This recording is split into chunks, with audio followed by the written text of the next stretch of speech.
Hey guys, welcome to KB RC Hobbies. Well, here's the chassis for the 78 Landcruiser build we're working on. There's the cab already done, painted. I got the detail on it, the windows, all that stuff's in there. Still forgot to paint the firewall. And there's the box there. So the frame, I make it out of my usual stuff. I know it's not perfect. I'm waiting to get some tools, waiting to get a table saw and some other stuff so we can cut this plastic perfect, but it works. It's not perfect, and that's fine. But well, it's not fine, but anyway, it's not quite perfect, but it looks the part, and that's all that really matters at the moment.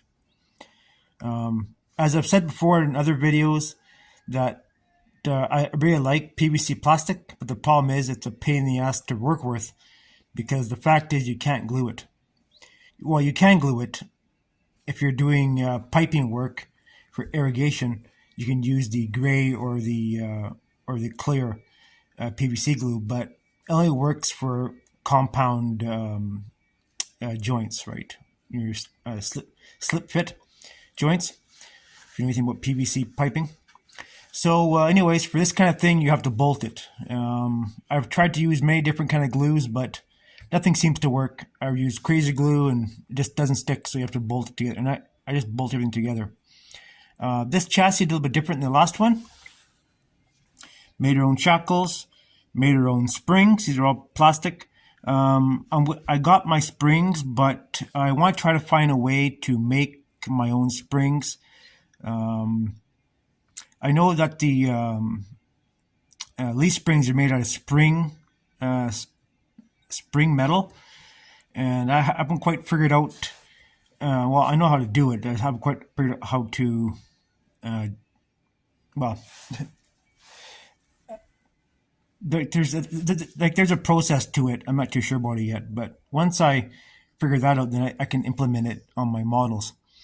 But the plastic works fine. I mean, you still get the bit of bounce to it, right? Because you're relying on the spring of the plastic and also the tires. And if you remember too that in real life, these Jeeps didn't really have much for suspension anyway. They kind of rode very, very harshly, and it's something to kind of think about. But this system, it's all made out of plastic. It's all bolted together. Here's my shackles I made. Here's my leaf springs. This is better than the last chassis. It's more narrow this time. So, and this is how I make the. Oh, one's a bit turned in. This is how I mount the steering servo, and that's how I do it. Very basic, not complicated. Kind of generally the same way to do it and stuff. And there's the transfer case. This is a really good transfer case. I have some plans for another project I want to do with the transfer case. Probably Volkswagen buggy related, but you have to see when I get that. So yeah. So now this front end and all these parts come from the 1/12 scale, and of course this is the 1/16 scale WPL kit, right? And the thing is, it looks like a 1/12 scale to me, right? I think they kind of got the scales backwards. It should be a 1/12 scale because everything sits on there perfectly.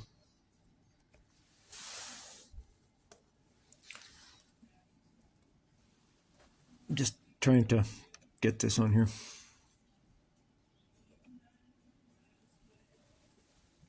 So, yeah, it needs a little bit of work yet. So, I'm not bolting anything on the frame yet. I'm not mounting anything on the frame yet because I'm waiting for my electronics. And the thing is, I've learned that using electronics from these cheaper RC kits is better than using getting a separate ECU and separate transmitter. You're better just to buy up the little computer chip that has everything on it, and it's actually better, I think. In my mind, I think it's better, but that's my way of doing things. I mean, not everyone's cup of tea, and that's fine. But I really like these platforms, and they're kind of versatile, and I really like them. So I'll show you what the box is gonna look like.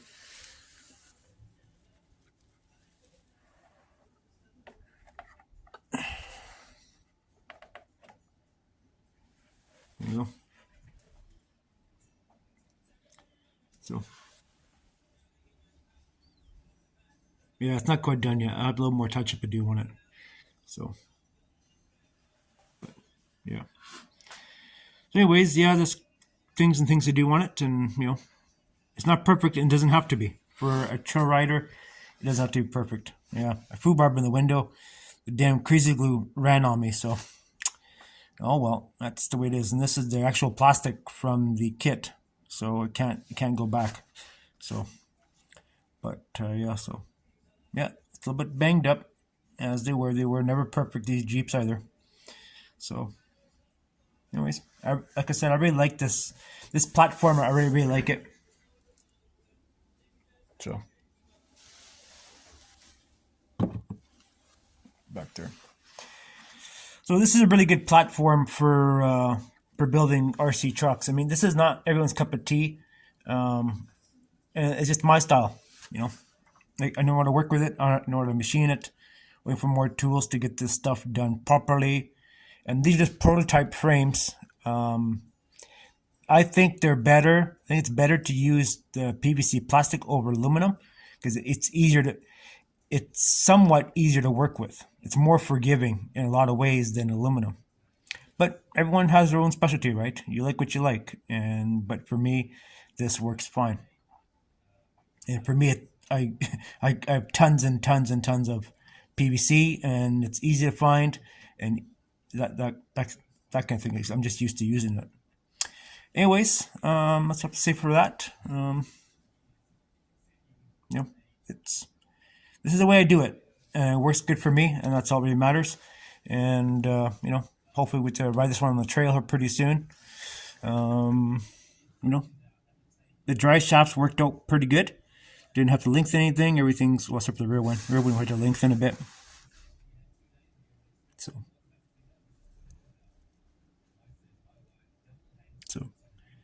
yeah, get a bit of play there on that one there.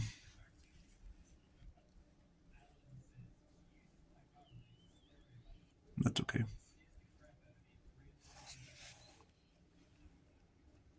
Yeah.